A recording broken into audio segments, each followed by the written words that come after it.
नमस्कार, my self doctor Sandhya Jaipal, associate professor, department of sociology, SD government college Beawar. आज का हमारा टॉपिक है नातेदारी का महत्व, इम्पोर्टेंस ऑफ किनशिप। हम नातेदारी के बारे में पढ़ चुके हैं। हम ये भी जानते हैं कि सामाजिक संरचना में नातेदारी की भूमिका बहुत अधिक है या सामाजिक संरचना में नातेदारी एक महत्वपूर्ण भूमिका अदा करती है। नातेदारी का महत्व भारतीय सामाजिक संरचना में क्या है, इसके बारे में आज हम बात करेंगे और इसके अंतर्गत हम कुछ ऐसे शीर्षक हैं जिसके द्वारा इसके महत्व को बता सकते हैं या कुछ ऐसे बिंदु हैं जिसके द्वारा इसके महत्व को समझा सकते हैं। पहला हम लेते हैं, नातेदारी का महत्व क्या है? विवाह एवं परिवार का निर्धारण। नातेदारी ही वह है जो ये तय करती है कि व्यक्ति विवाह का क्षेत्र क्या होगा, किसी भी व्यक्ति के विवाह का क्षेत्र क्या होगा, किस प्रकार का विवाह निषिद्ध है और किसे मान्यता दी गई है और किसे अधिमान्यता यानी प्रेफरेंस। दूसरे शब्दों में आप ये कह सकते हो अंतर्विवाह, बहिर्विवाह, समलैंगिक सहोदर्ज एवं विषम लिंग सहोदर्ज विवाह, parallel cousin and cross cousin marriage जिसे आप कहते हो। इसका निर्धारण किसके आधार पर होता है? नातेदारी के आधार पर ही होता है। परिवार में रक्त एवं विवाह संबंध पर आधारित सदस्य पाए जाते हैं, है ना। परिवार में कौन होते हैं? या तो विवाह पर आधारित सदस्य होते हैं या फिर रक्त संबंधी सदस्य पाए जाते हैं। दोनों ही प्रकार के सदस्य को हम क्या कहेंगे? नातेदार कहेंगे। परिवार का जो विस्तार है वही क्या है? नातेदारी का विस्तार है ना। तो क्या है? नातेदारी ही है जो विवाह का निर्धारण करती है कि कहाँ विवाह होगा, अंतर्विवाह होगा, बहिर्विवाह होगा, समलिंग विवाह होगा, जो भी है वो निर्धारण वो कौन करता है? नातेदारी। और परिवार का निर्धारण भी क्या करती है? नातेदारी। तो हम कह सकते हैं नातेदारी विवाह एवं परिवार के निर्धारण में महत्वपूर्ण है। वंश, उत्तराधिकार एवं पदाधिकार का निर्धारण, determination of descent, inheritance and succession. नातेदारी वंशावली का निर्धारण करती है ना, क्योंकि एक ही वंश के जो सदस्य होते हैं वो परस्पर नातेदार होते हैं। वंशावली की लंबाई प्रतिष्ठा की मापदंड होती है, जिसकी जितनी लंबाई होगी उसकी प्रतिष्ठा उतनी ही अधिक होगी। परिवार, वंश, गोत्र, है ना, नातेदारी के ही विस्तृत स्वरूप है। ये सब क्या है? किसके रूप है? नातेदारी के ही। भूतकाल के वंश संबंधियों का ज्ञान प्राप्त कर व्यक्ति महसूस करता है कि इस इतिहास विहीन नहीं है ना। मतलब जो पहले के वंश संबंधी थे, उनके रिश्तेदार थे, नातेदार थे, उनसे ज्ञान प्राप्त करके व्यक्ति ने क्या महसूस किया कि वह इतिहास विहीन नहीं है, उसका कोई ना कोई इतिहास अवश्य है, उसकी भी जड़ें हैं। एक व्यक्ति की संपत्ति और पद का हस्तांतरण किन लोगों में होगा, उसकी संपत्ति और पद किन लोगों को मिलेगा, कौन कौन उसके दावेदार होंगे, ये नातेदारी के आधार पर ही तय होता है। तो वंश, उत्तराधिकार और पदाधिकार का निर्धारण कौन करती है? नातेदारी। तीसरी जो है उसका महत्व लेते हैं आर्थिक हितों की रक्षा, safeguard of economic interest.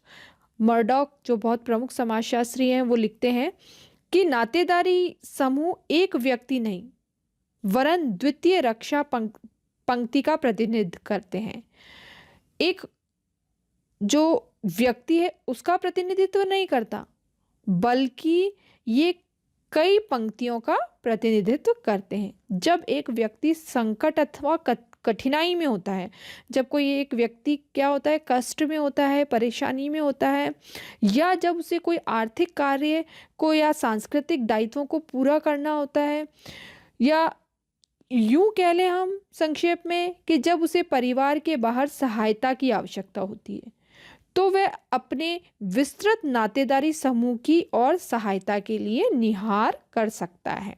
मतलब कभी भी उसे किसी चीज़ की आवश्यकता हुई, किसी प्रकार की सहायता की आवश्यकता हुई, तो सबसे पहले किसकी ओर देखेगा? अपने नातेदारी समूह की ओर। अतः समुदाय अथवा संपूर्ण जाति में अन्य सदस्यों की अपेक्षा नातेदारों को उसे सहायता देने का दायित्व सर्वाधिक है। सबसे ज़्यादा किसका दायित्व है? उसका। वह भी इसी प्रकार रिश्तेदारों से पारस्परिक दायित्वों में बंधा होता है। ठीक है, वह भी क्या होता है? इसी तरह से इनमें बंधा होता है। इसी तरह से क्या करता है? रिश्तेदारों से पारस्परिक दायित्वों में बंधा होता है। इनमें भी रक्त संबंधी विशिष्ट महत्व रखते हैं, क्योंकि वैवाहिक नातेदारों की तुलना में रक्त संबंधियों को एक व्यक्ति अपने ज़्यादा निकट महसूस करता है। चौथी जो इसका महत्व है वो है सामाजिक दायित्वों का निर्वाह, फुलफिलमेंट ऑफ सोशल रिस्पॉन्सिबिलिटीज़।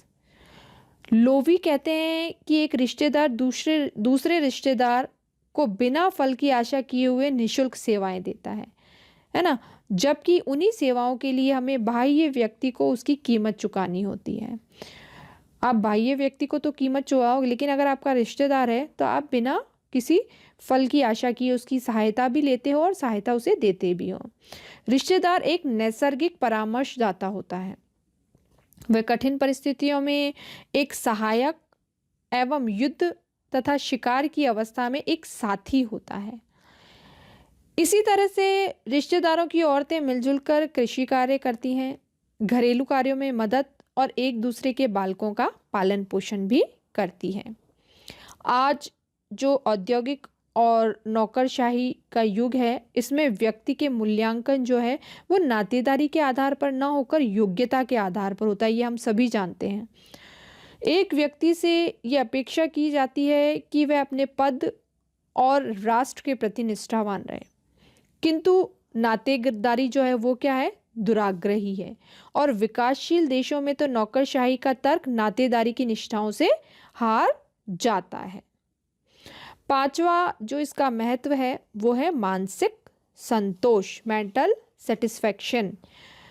नातेदारी के मनोभाव एक व्यक्ति को मानसिक संतुष्टि प्रदान करते हैं। एक तरह से वो क्या होता है? मेंटली सेटिस्फाइड रहता है।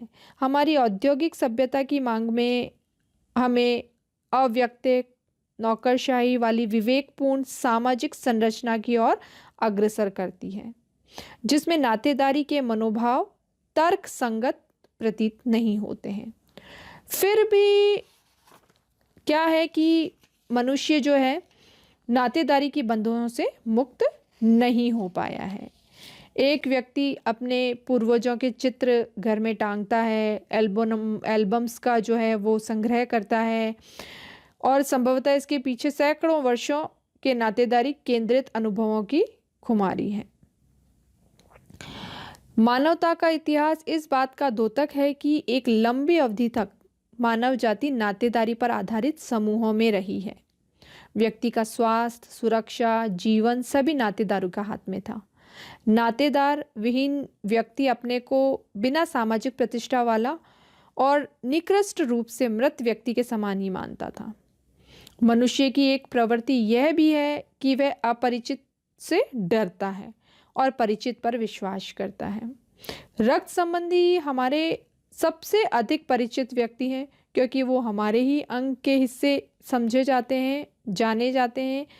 नातेदारों के बीच अपने को पाकर एक व्यक्ति बहुत ही अपार और मानवीय आनंद, प्रसन्नता और संतोष महसूस करता है। छठा जो इसका महत्व है वो है मानव शास्त्रीय ज्ञान का आधार है, बेसिस ऑफ एंथ्रोपोलॉजिकल नॉलेज।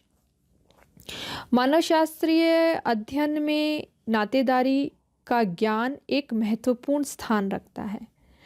प्रारंभिक मानव शास्त्रियों ने अधिकांश अध्ययन जो है वो किस पर किए? नातेदारी पर ही प्रारंभ किए थे।